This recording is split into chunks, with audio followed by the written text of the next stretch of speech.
Hey, this is Jared of Cynautical. My podcast is on alternative health and wellness. I also touch on biohacking and a few other topics as well.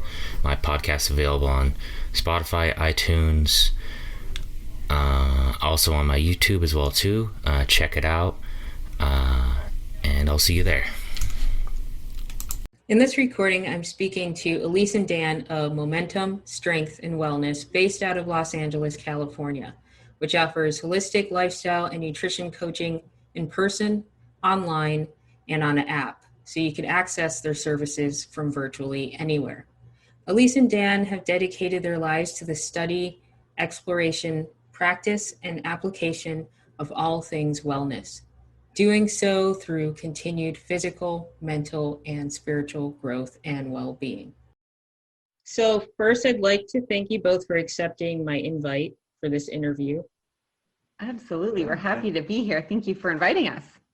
After looking at your Instagram and also your website, momentumstrengthwellness.com, your dedication to practical lifelong fitness, it's an important message to spread. So that's why I reached out and tried to contact you both. So firstly, Elise, you're a nutritionist. Yep. How long have you been helping people with their nutrition? Gosh, probably about 2 years now, formally, when I got my certification. It had been something I had done for years because I had been so enthralled with food and just curiosity, and I wanted to gain as much knowledge and information for my own health and wellness. I started, talking and just giving advice to friends and family, and then I just found it so much is a passion of mine that I wanted to actually become certified so that I could help people, because there's just so much misinformation and almost an overload of information. What do people believe? What do people not believe? What's right? What's wrong? So I hope that I'm, a vehicle of information where I can take the guessing and the questions out for a lot of people. So that's how I got started with it. And Dan, so you're a personal trainer and a Czech certified holistic coach. Can you explain what a Czech holistic coach is? Yeah. So I guess for listeners, if they're not familiar with Paul Chek and his work, I think that it's something everybody should be looking into. He's been in the holistic living and exercise game for a very long time. He's such a wealth of knowledge. But about a year ago, became certified as a level 1 holistic lifestyle coach through the Czech Institute.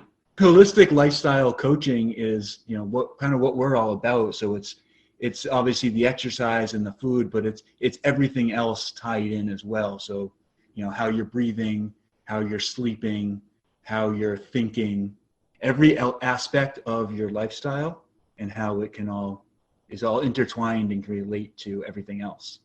Okay, so you mentioned breathing, eating, exercising, and you do have a 7 daily habits link on your website. So does that tie in with both the nutrition and training aspect? Absolutely. Yes. The 7 daily habits is something we came up with. It's basically just sort of an idea, like a simple little checklist of things that if you can do these 7 things every day, that's a good day. You're going to be healthy. You're going to feel good. And it's really simple things. It's, getting 8 hours of sleep, going for a walk, breathing. Eating real food. Yeah, eating real food, exercising. Spending time in nature. Spending time in nature and meditating. I think we got them all there. So out of order, so I was going to Well, when it's your lifestyle, it's kind of a part of you, and it's kind of hard to break it all down. Is that definitely. Absolutely. And 7 does seem like a lot of things to do in a day, but the coaching that we do with our clients and people we work with, we implement them in stages. We do not throw people to the wolves. We've set people up for success. So we don't tell people to do these things immediately. We give them, guidance and instructions on how to incorporate basically one at a time until it's seamless, where the 7 is just, like you said, a part of your everyday life. So that's really what we're coaching people to do. That's the idea of momentum. That's why our name is what it is. Momentum being one small step and then building off that to build another step and another step. And you'll notice as it starts to become your lifestyle, those things basically they snowball and it grows and grows, gets really, really big really fast. Just doing little things. I understand that. So do you think your approach is different than what's offered out there? I do like the small steps, and I honestly think your approach is very thoughtful, because it does seem like a lot of programs want you to adopt everything at once. So did you see that need to allow people to take baby steps? Yeah, I think absolutely. Because we think about this all, like keep saying lifestyle, but that's what it is. There is no finish line when it comes to being healthy or just kind of well-being in general. It's a lifelong thing. So it needs to be sustainable. And if you do everything at once, not only is it not sustainable, like you're going to burn out, but also, then what do you do next? So if you can just break it down into one thing today and then do it again tomorrow, but add something and then, add something next week, over time, you'll get really good at the things that you've been doing. And then it's easier to add something else. Like you were saying before, like once it's part of your lifestyle, you don't really need to think about it. Yeah. So then you can experiment a little bit. You can try new things and see what works because you have that foundation in place. So I think building that foundation is really important. Can you tell me how you both teamed up and formed Momentum Strength and Wellness? Absolutely. We've been together for many, many years. I think we're on like 16 or 17 years. And so we've kind of grown up together and been through this process, this wellness journey together. And, we were, not that we were super, super unhealthy when we were younger, but we just didn't understand, the relationship that everything is everything. And as we got older, in our late 20s, early 30s, as we began implementing small changes, we could see the impact that it was having on our lives when we began eating correctly and began moving correctly and began paying a lot of attention to our mindfulness and our breath work. And it was like, just light bulbs went off. We want to share this with the world because we had been taught the complete opposite our entire lives. We had done things that, the mainstream media was telling us, marketing companies were telling us, and it unfortunately was just so wrong. We want to be voices of reason and really inspire people to change in the most beneficial way for them to become the best version of themselves, because we feel like we're only getting better with age. And the narrative in society is, oh, no, wait, once you hit a certain age, you're gonna deteriorate, and just wait till you hit the other 5-year mark, you're gonna deteriorate. But we're almost like defying odds. I've never been in the shape I've been in, and I'm, I just turned 34 last week, and to that point, everyone said, wait till you hit 30, it's just going to go downhill, but it's not. I'm getting better, so we feel like we've got a really great solution and want to help people and tell people, age isn't a life sentence. We can help you improve your quality of life very, very simply. Do you find that a lot of people have negative feelings toward maintaining a health and fitness lifestyle, as if you have to be really disciplined, and that in the long run, you're going to hit a brick wall and it's inevitable that you're going to end up, out of shape? And totally, like almost everybody gets nervous that they're going to hit that plateau, right? Yeah, absolutely. It's the fitness industry in general is like, I think built in a way that, it's the idea of convincing people that they aren't good enough, and that the solution is, buy this thing or buy this workout program, this gym membership, this diet. And that system doesn't work. It's basically like teaching people to punish themselves until they're healthy or until they look the way they want to look.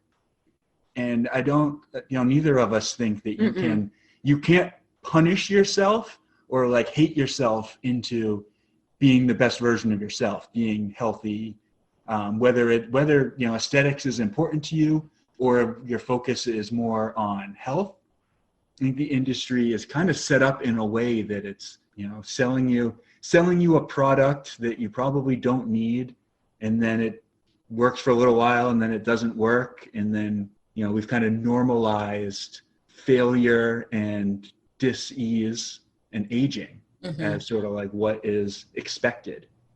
Yeah, I've definitely seen a lot of that in the industry. So have either of you fallen into any of those traps, either with exercise or with nutrition? Oh, yeah. Yeah, we both, I think, went through phases of it. Yeah, I definitely did firsthand. I mean, I jumped right on the Beachbody train when I was, this is maybe like 10 years ago. And I do need to commend them. They're not a horrible company, of course. They do want to promote a healthy lifestyle for sure.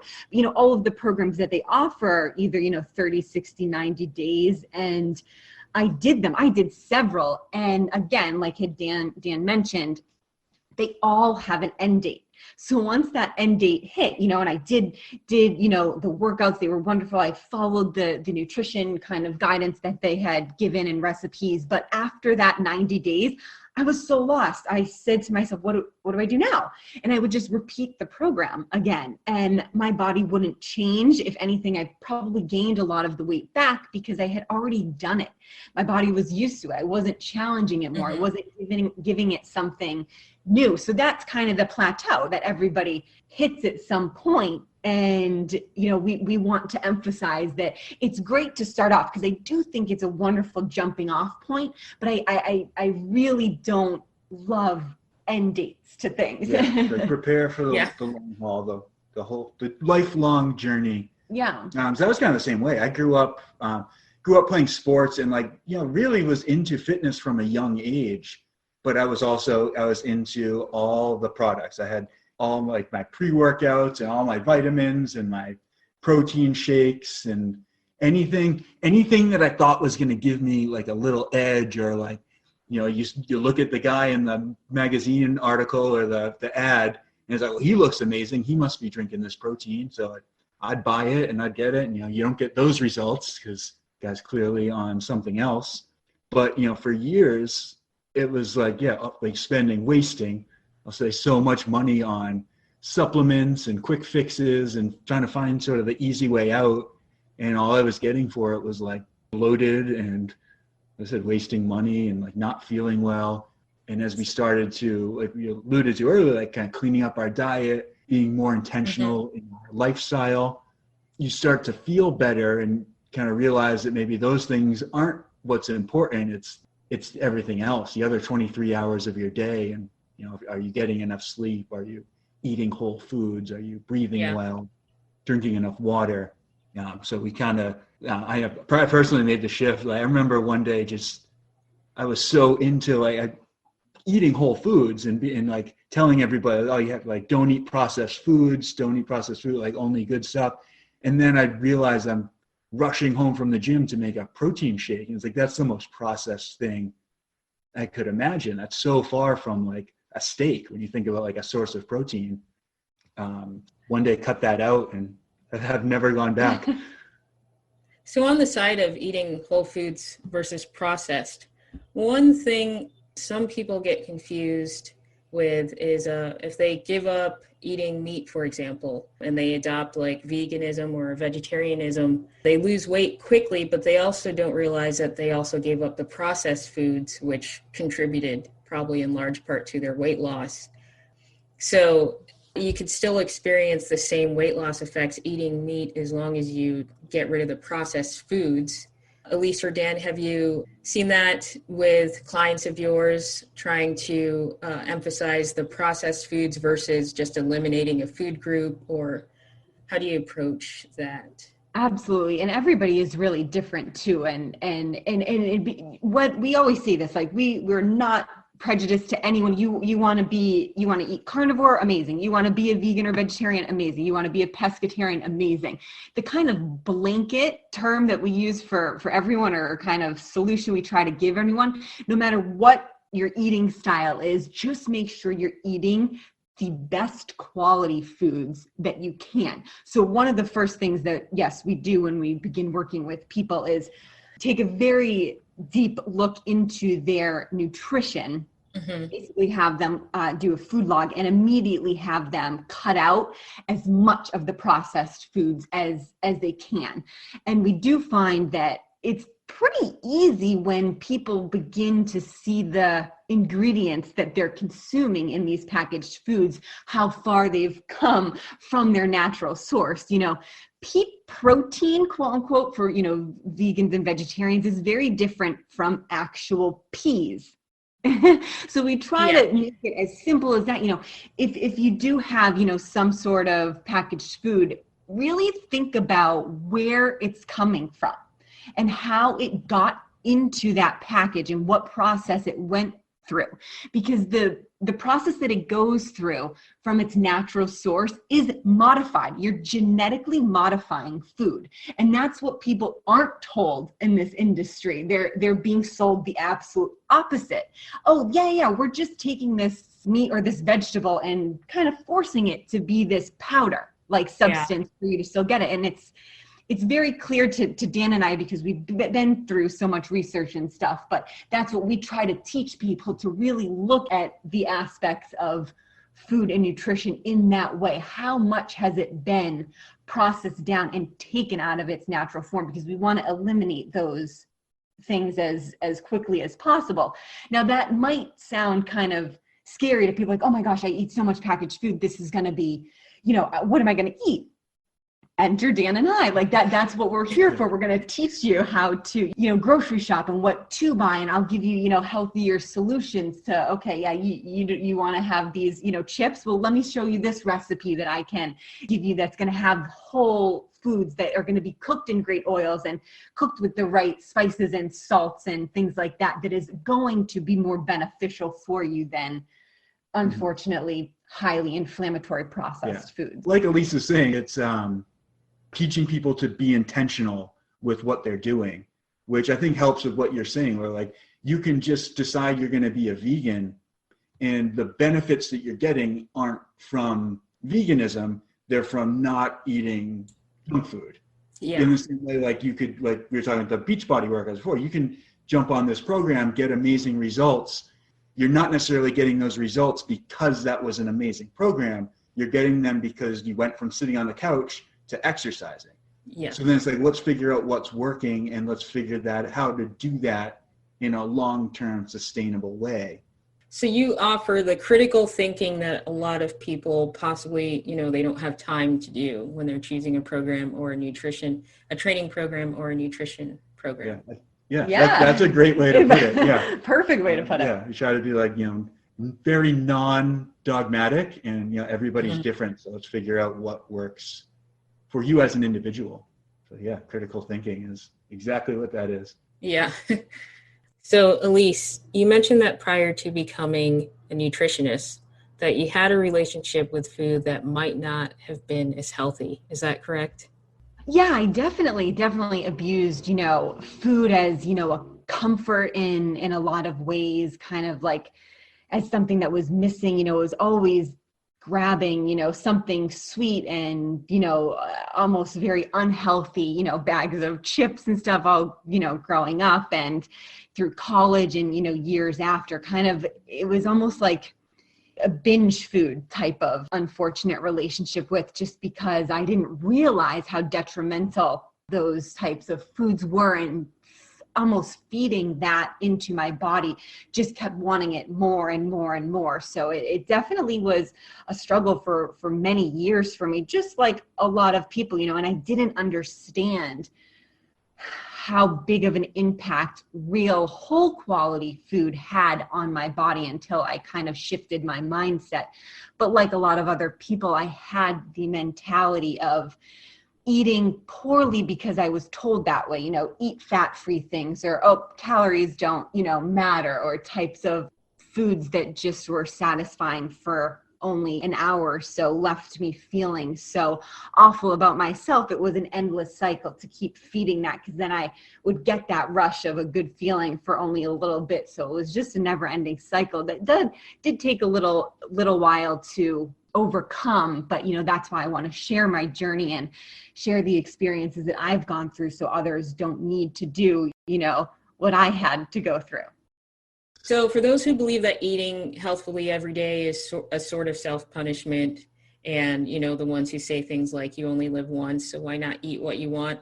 Can you explain the reality of day-to-day healthful eating to them and how it's sustainable and not depriving or unenjoyable? Absolutely. It's a great question. There's absolutely a process to it. You definitely need to, like we've been saying, think very intentionally of what you're eating and consuming. And that's what we're here to help with. But it's funny because, you know, as we've worked with, you know, people and speak to anyone, most people really don't know how badly they feel because it's been so normalized, and they put in junk food, processed foods, highly inflammatory oils, and not sustainable meats or vegetables. So it's very easy, once you can shift your mindset and commit to eating right, your quality of life is going to be so much better. And kind of like we were saying with these 7 daily habits, you know, we don't implement the 7 habits in day one. It is a process. Like we said, you know, we'll cut back on a few junk foods here and there, but, you know, we never want to deprive anyone of something that makes them feel really good. Do Dan and I eat, you know, cake and cookies? Yes. Mm-hmm. Very, very rarely, because we've changed, you know, our taste buds and changed the gut microbiome within us. But that's, you know, that's a process. But once you begin that and start eliminating some of the sugars and cravings, you know, they're going to get less and less. And what's going to happen is that you're going to have and feel so much better. Your energy levels are going to be up, and it's going to free you up to do other things, as opposed to being on this kind of sugar roller coaster, the up and down, never ending cycle of sugar cravings where you're constantly feeling hungry and wanting more of something. The reason why people are constantly hungry and constantly wanting something is because you're eating empty calories. So when you're constantly hungry, that's your body telling you something's really wrong. Yeah. Something is not right. I'm not getting what I need. Yeah. From like an evolutionary standpoint, we're like hardwired to crave those sweet things, like, you know, what would be fruit in nature, or like that really rich, like fatty feel and taste. And now, unfortunately, we live in a society where you can just constantly have things that literally taste better than nature because they've been scientifically engineered to be hyper palatable, but they're devoid of nutrients. So your body's getting really, really excited for, oh, this is great. We know this is going to be good because it tastes so sweet and delicious. And then when the nutrients don't come, you have that crash from the sugar rush, and your body's still craving the nutrients that it never got. So you're constantly hungry. And I think that's why people are always snacking, always eating late at night, always want more and more sugar. If you can trust us to kind of commit to taking care of yourself and, you know, taking a kind of a long-term approach to it, you'll think the complete opposite of like that. You know, you only live once, like why not live a little and have this piece of cake? Yeah. Completely the other way around. It's like, I only live once. I don't want to feel like I feel after I eat cake. Yeah. Yeah. Oh gosh. Yeah. And when we begin working with people and we start to, you know, just cut back on some of the processed foods, and I'll give you a little kind of tidbit on what I do and how I begin my coaching with the nutrition clients. I tell them to keep a food log. One of the questions that I ask after every meal, and I specifically say meal, doesn't matter whether it's, you know, a ginormous breakfast or an apple, a meal is meal. Write down within 30 minutes to an hour how you feel, how that made you feel. Because people don't connect the dots. You know, we're so entrenched with, oh my gosh, I have to eat, like I'm hungry, but no one's really paying attention to how they feel after. Once that mindset is shifted and people begin to think about how they feel, now it's like, oh my gosh, wait, I really don't feel great. Or yeah, I'm completely hungry after I only had, you know, lettuce and cucumber for a lunch, as opposed to adding, you know, some protein and carbs and fat in with it. And so that's something that, you know, we would also say, like, really be mindful of how you feel throughout the day and after each and every, you know, meal that you're eating. Elise says all the time, food isn't just calories, food is information. So like the things that you're bringing into your body are are informing your DNA on how it should express. Oh, and so that kind of ties into the taste buds part. I think you mentioned that your taste buds change. Absolutely. Yeah. I couldn't, we're living proof of it. I mean, like I said, I loved all those candies and ice cream. Oh my gosh, when I was in college, like I would just sit there and eat like bags of gummy bears and Swedish fish. And like, I would always have like half a pint of like ice cream, in my early 20s and stuff, just because I was feeding it. There's a whole mess of information that's called your gut microbiome within your stomach. And those are basically little like information tools within there. But if you're feeding them, sugar and highly processed foods that are really palatable, they're going to crave that over and over and over. But once you start eliminating it and reprogramming, kind of like I said, your gut, you're going to shift it. They're going to die off. It's going to be much less. So you're going to have way less cravings, and yes, your taste buds are going to absolutely shift and change. I can't even tell you the last time I had gummy bears and Swedish fish, but but yeah, it's like you said, it's a process, but an absolutely doable process. Okay, so when you do have cookies and cake, which is rarely, do you follow like a 90-10 rule? And also, do you choose a healthier version because maybe you don't crave really sugary cookies and cake? Absolutely. I would definitely say yes. And that's just simply our preference. Yeah. And even we kind of do like an 80-20 rule, 80% of the time, or at least 85% of the time, 95. Yes, absolutely. And I would say for sweets, it definitely depends. We do try to get a healthier version, or I'll make a healthier version of, a cake. I'll use, almond flour or something as opposed to, regular wheat flour gluten. We're pretty much gluten-free and have been for many years. And same thing with, we'll split a pint of, Ben and Jerry's or Tillamook or something where, we're not binge eating, like I said, that I used to have a serious problem with, because I just know that it is going to unfortunately make us feel very uncomfortable the next day. That's unfortunately comes with the territory, but yeah. Because you only live once and you want to feel good. Exactly. By being healthy. Exactly. Yeah. I mean, like having discipline in your life frees you up to do the things that you want to do. So being disciplined enough to eat things that, nourish our bodies. Yeah. And you're not a slave to sugar. Exactly. You're not like Elise was talking earlier about that sugar craving roller coaster where you're starving, then you eat something, then your energy spikes and you're jittery, then you crash and you feel terrible and you want to nap again. Where if you have the discipline to, get up and do your workout and eat something healthy, and then you're freed up to do all the other things you want to do because you have energy and you're excited and, you feel good. So I would argue that we are living, and I think that going the other way and, maybe sleeping in and eating junk food and sitting on the couch all day, that's not living. You mentioned that your time is freed up for other things. So it's kind of like once you get your fitness and nutrition in order, it's one less thing to worry about. Yeah, 100%. In life. Absolutely. Couldn't agree more. Yeah. Because like I say, you're going to feel so much more energized when you're breathing life into your body. And, we're only given this lifetime right now that we're in, these human suits that we're wearing, take care of it. You do want to respect the body that you're in. Yeah.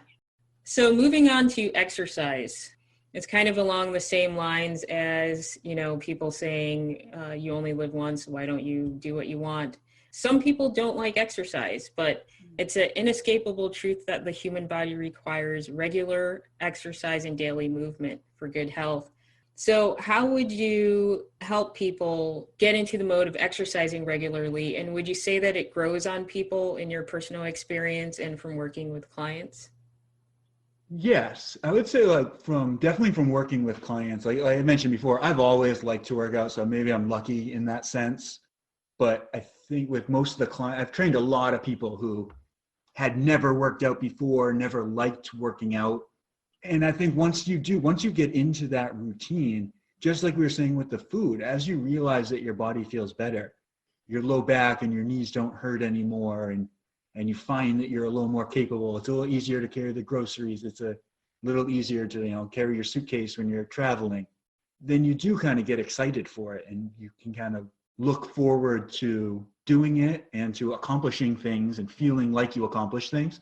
So I would say definitely almost 100%, I think, when it comes to people I've trained who went from never working out and not liking working out to working out consistently, it has definitely grown on them.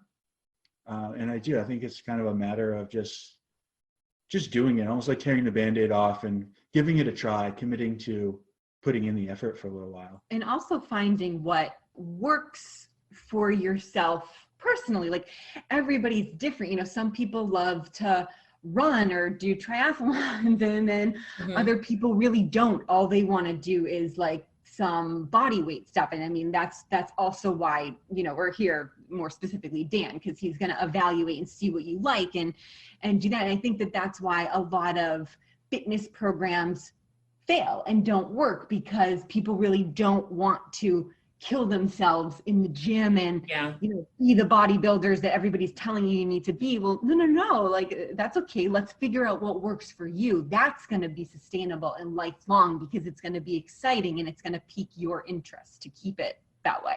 Yeah. And do you find that even with yourselves that your interest in exercise might change over time? Like, maybe one method to stay fit for life is, for now, you're interested in maybe doing more extreme stuff, but, mentally, maybe later on you might try a sport you never tried before that might be a little bit more sustainable as far as energy output, evolving over time into different activities. 100%. I think it should change. Like, everything in the world is constantly changing.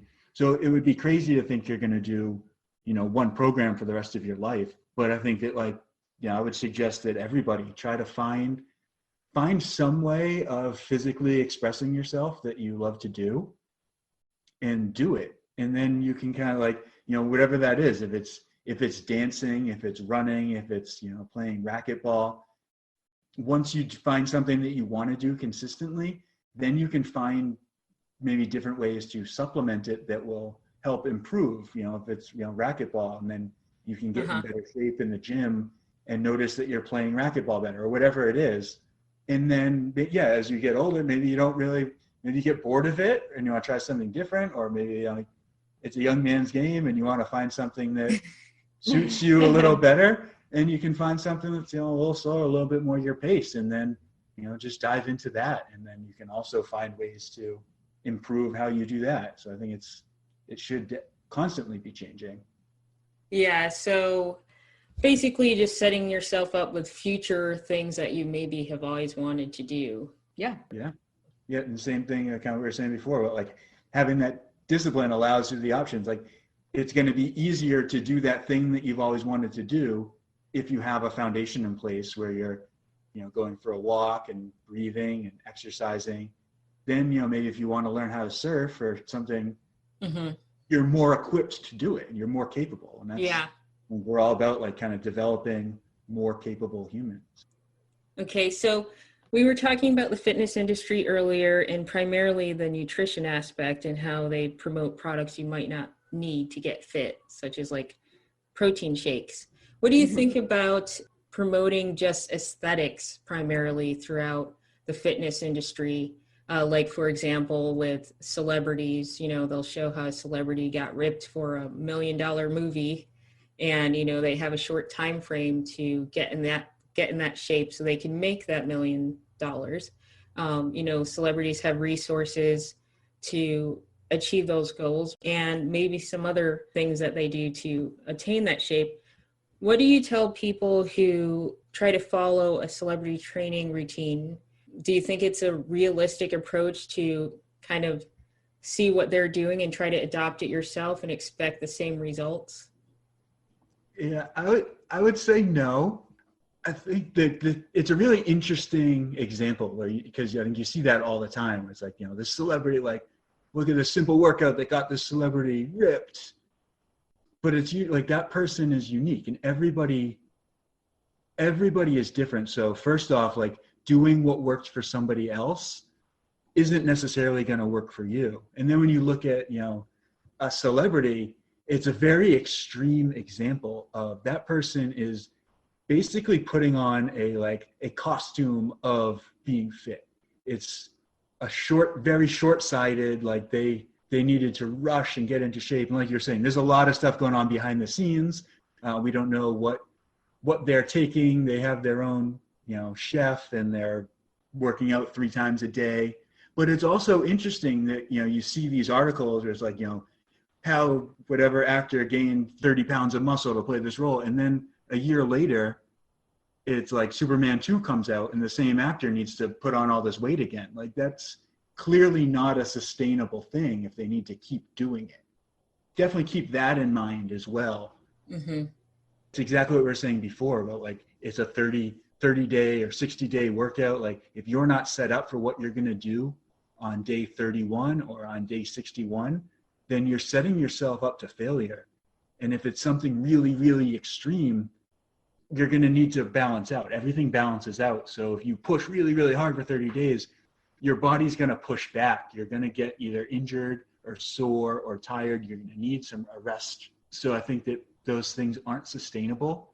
And there's a reason that people keep doing them over and over and over. Yeah.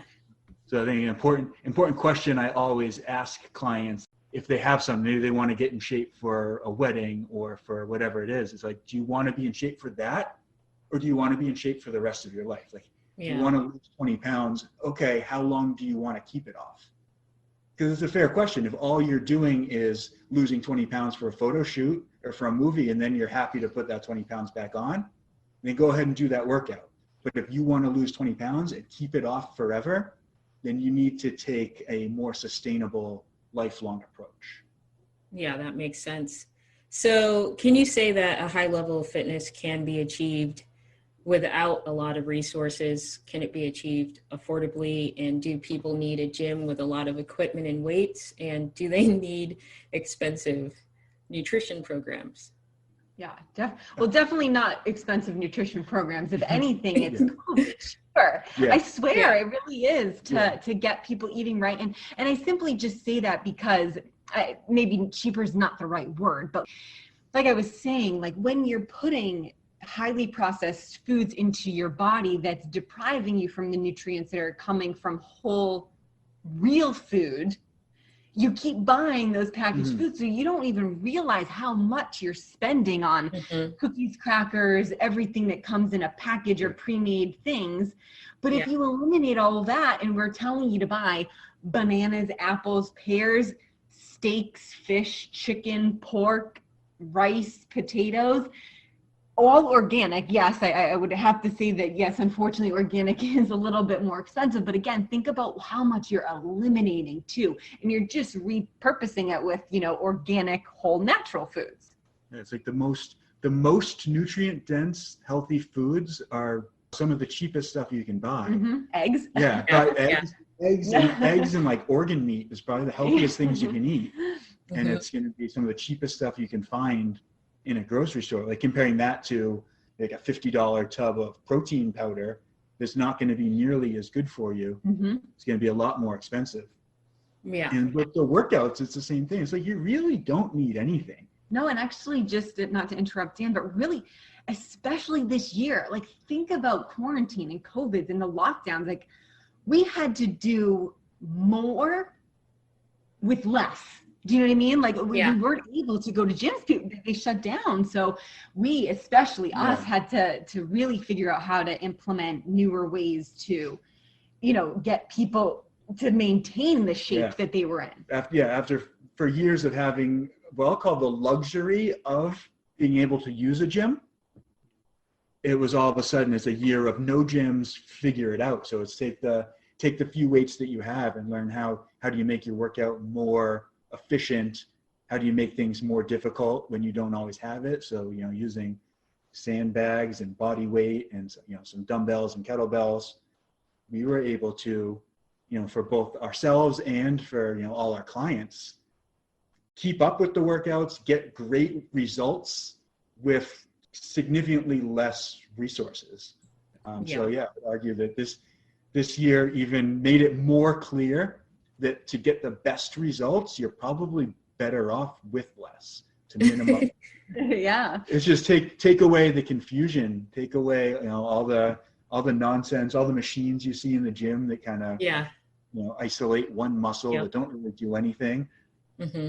And get yourself moving your body in the ways that human bodies are supposed to move. Yeah. And some people do like it, they like the gym aspect. They like there's certainly levels of gyms, memberships can range up to $100, $200 a month, or they can be as cheap as $10. That's completely preferential depending on the person, but you absolutely don't need to spend that membership whatsoever to get, a toned body and results that you're looking for. It can be absolutely achieved in a less expensive way. And, working out in a natural environment, that's the real test of fitness, isn't it? Absolutely. Yeah, absolutely. Okay, so I wish we had more time, but we do have to wrap it up, and hopefully we could do another interview. Yeah, But I do It's been a lot of fun. I do have some other questions. Do either of you have an important tip or piece of advice that you'd like to share with the general public or those who are struggling with health and fitness goals? Yeah, I think we have a few messages that we kind of always harp on. Number one, and this is another one that this year should have made it more obvious than ever. Please take responsibility for your own health. Nobody's going to do it for you. Nobody, I don't care if they're a doctor, if they're a politician, if they're a personal trainer. Nobody can take responsibility for your health except you. Yeah. Exactly. That's true. Yeah. Unfortunately, it may sound scary, but yes, I couldn't agree more. We definitely have to be our own kind of the light within ourselves. We want people to be empowered and know how capable they are. And, you don't have to have hundreds of thousands of dollars to be the best version of yourself. Nature provides us with so much, but yeah, take control of your health. Yeah. Absolutely. And like along those same lines, I guess the other message that we really always come back to is you can't hate yourself and punish yourself into being healthy. You can't punish yourself into like overall well-being and wellness. But when you can kind of flip that around and you can love yourself and then treat yourself like somebody that you love and do things, move your body because you love your body, eat good, nutritious foods because you love yourself and you want to support yourself. It really changes everything. It's like that simple shift in mindset makes such a huge difference. And Dan, we talk about this too a lot. Like, think about the people around you that are in shape, or at least look in shape. They've got this essence. Yeah. Like they look healthy. They radiate energy. They give out, positivity when they're doing it correct. Obviously someone who's starving themselves, who, is doing it in an unhealthy way, that's not what I mean. But you can feel that too. Yes, you can feel that when you're around somebody, and like, if you're around somebody who's like, like they're draining and you don't really, they're probably not doing it right. And then when you're with those people that are just so full of life and vibrant, vibrant energy, and you feel that, like, those are the healthy people. Look to what they're doing. Look to how they're living. Greatness leaves clues. And I think when you see what you want, that's your path.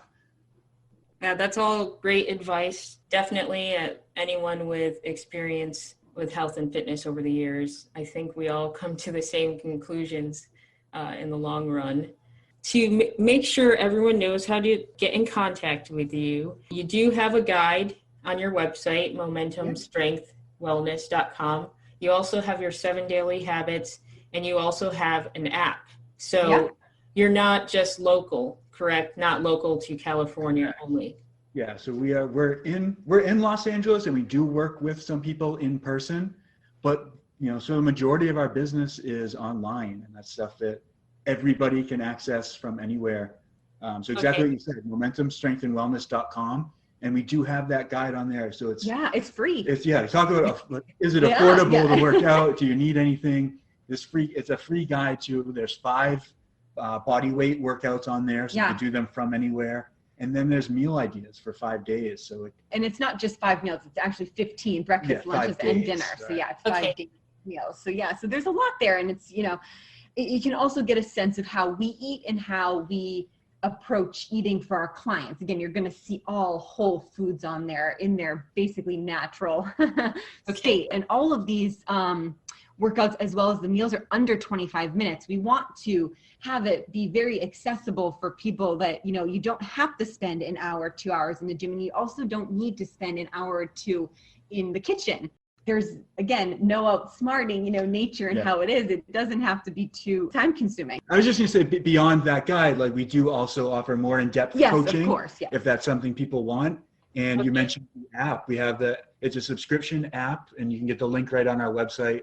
It's $9.99 a month, and there's programs on there for everyone. So there's some body weight, like beginner programs. There's some really intense body weight programs. There's stuff you can do in the gym with, barbells, dumbbells, kettlebells. If you're trying to gain muscle, if you're trying to lose fat, like there's something for everybody on there. There's also some guided meditations and some breathing exercises. So that's a really good deal. I promise you're getting a lot more than $9.99 worth of stuff. And all of the workouts, if you don't know anyone, there's the library is ginormous. Like if you don't know how to do something, all of the workouts are there, everything. It's really a one-stop shop. Great. So it's all around holistic approach to fitness and lifelong health as well. Absolutely. Yeah, absolutely. All right. Well, thank you for accepting this interview, and hopefully we could do another interview in the future.